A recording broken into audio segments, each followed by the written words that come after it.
میرے محترم دوستوں اور بزرگوں، میں آج ایک ایسی بات بتانے جا رہا ہوں جو ایک کہانی ہے، یا کہانی ہی سمجھیے، میری آپ بیتی بھی ہے۔ بہت دن کی بات ہے کہ میں ایک جگہ سے گزر رہا تھا، رات میں 2 بجے کسی کام سے میرا کام لیٹ سے چھوٹا میں، تو اب میں دیکھ رہا ہوں کہ کوئی گاڑی نہیں مل رہی ہے، تو میں نے اللہ سے دعا کی کہ ایک شخص میرے سامنے آیا، اس کی رکشا تھی، اس نے مجھے چھوڑا، تو میں نے اس کو پوچھا تمہارا نام کیا ہے؟ تو اس نے کہا کہ میرا نام کرشنا ہے۔ پھر مجھ سے مجھے لے کے گیا، اور کچھ دیر جانے کے بعد کہنے لگا کہ میرے 2 دوست ہیں، ان سے مل کر کے آتا ہوں۔ تو اسے اپنے دوست کے پاس لے جا کر کے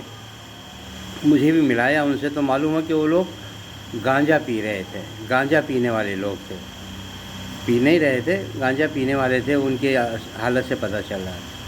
تو اس نے کہا کہ بس میں اتنا ہی نشہ کرتا ہوں اور باقی میرے اندر سب عادتیں اچھی ہیں۔ میں نے کہا دیکھ بھائی،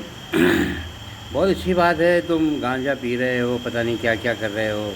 اور نشہ کر رہے ہو، یہ سب چیزیں تم جو ہے کر تو رہے ہو، لیکن بہت اچھا ہے، تمہارا ٹائم بھی اچھا پاس ہو جائے گا، اور تمہاری زندگی بھی اچھی گزرے گی، ہے نا، اور سب مسئلہ رہے گا، اور جب تک زندہ رہو اپنا کرتے رہو، پھر موت آئی مر جاؤ، بس یہی زندگی ہے تمہاری، اور کچھ نہیں۔ میں نے کہا چلیے ٹھیک ہے، آپ کرتے رہیے اچھی طرح سے، اور خوب پیجیے، کوئی بات نہیں ہے، اور مست رہیے، اور رات بھر اپنا نشے میں رہیے، صبح پھر کام کیجیے، پھر اس طرح۔ پھر نہیں، میں نے اس سے کہا کہ لیکن ایک بات یاد رکھنا میرے دوست، تم شادی مت کرنا، بس سب کرنا لیکن تم شادی مت کرنا۔ تو اس نے کہا کیوں میں شادی کیوں نہ کروں؟ تو اس نے کہا کہ میں نے کہا دیکھ بھائی، اگر تو شادی کرے گا تو اچھی جگہ گھر لے گا، اور جب اچھی جگہ گھر لے گا تو اس کا بھاڑا بھی دینا پڑے گا، اور تو جھوپڑ پٹی میں گھر لے گا تو جھوپڑے والے ماحول میں تجھے رہنا پڑے گا، اور اتنی ساری پرابلمس آئے گی، تو بچے ہوں گے تو وہ جھوپڑ پٹی والے بچے کہلائیں گے، پھر تجھے اچھی شاپنگ کروانا پڑے گا وائف کو، پھر گھر کا خرچ ہے، گھر کا بھاڑا ہے، اتنا سب تو کیسے دے گا؟ پھر تیرے چرس یا کاجے کو پیسہ نہیں پورے گا، تو واقعی کہ تو کافی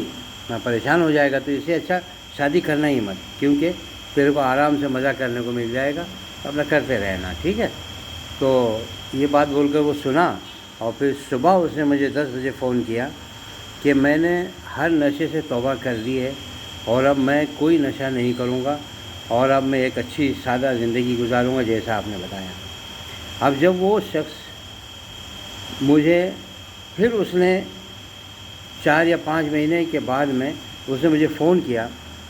تو بتایا کہ میں نے اس پیسے سے جمع کر کے جو آپ نے بتائے تھے، میں نے گھر بھی جگہ لے لیا ہے، اور گھر باندھ رہا ہوں، اور گھر باندھ کے پنویل میں میں رہ رہا ہوں، اور ابھی میں، اور بھی پھر اس کے بعد جب گھر بن جائے گا تو میں شادی کروں گا، اپنا ایک اچھا گھر بسا لوں گا، اور میں اپنی اچھی زندگی شروع کروں گا۔ تو میرے بھائی، یہ تھی ایک کہانی،